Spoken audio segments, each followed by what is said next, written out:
ಸೀತಾಮಾತೆನ ನೋಡ್ಕೊಳ್ಳೋಕೆ ರಾಮನೇ ಇದ್ರು ಅಪಹರಣ ಆದಾಗ ಯಾರೂ ಇರಲಿಲ್ಲ. ದ್ರೌಪದಿ, ಪಾಂಡವರು 5 ಜನ ಇದ್ರೂ ವಸ್ತ್ರಾಪಹರಣದ ಸಮಯದಲ್ಲಿ ಯಾರು ಏನೂ ಮಾಡಲಾಗಲಿಲ್ಲ.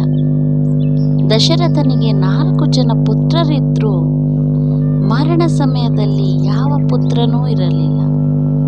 ಅಭಿಮನ್ಯು ಕೂಡ ವೀರ, ಶೂರ, ಧೀರ, ಸುಖದ ಸುಪ್ಪತ್ತಿಗೆಯಲ್ಲಿ ಬೆಳೆದರೂ ಚಕ್ರವ್ಯೂಹದಲ್ಲಿ ಸಿಲುಕಿದಾಗ ಯಾರೂ ಬರಲಿಲ್ಲ.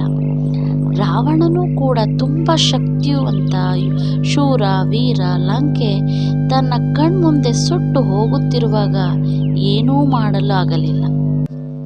ಗೀತೆಯಲ್ಲಿ ಶ್ರೀಕೃಷ್ಣ ಹೇಳಿದಂತೆ ಕರ್ಮ ಯಾರನ್ನೂ ಬಿಡದು. ವಿಧಿಯಾಟದ ಮುಂದೆ ಎಲ್ಲರೂ ತಲೆಬಾಗಲೇಬೇಕು ಅಲ್ವಾ? ನಮ್ಮ ಕರ್ಮಗಳನ್ನ ಇಲ್ಲಿಯೇ ಮುಗಿಸಿ ಹೋಗಬೇಕು. ನಮಸ್ತೆ.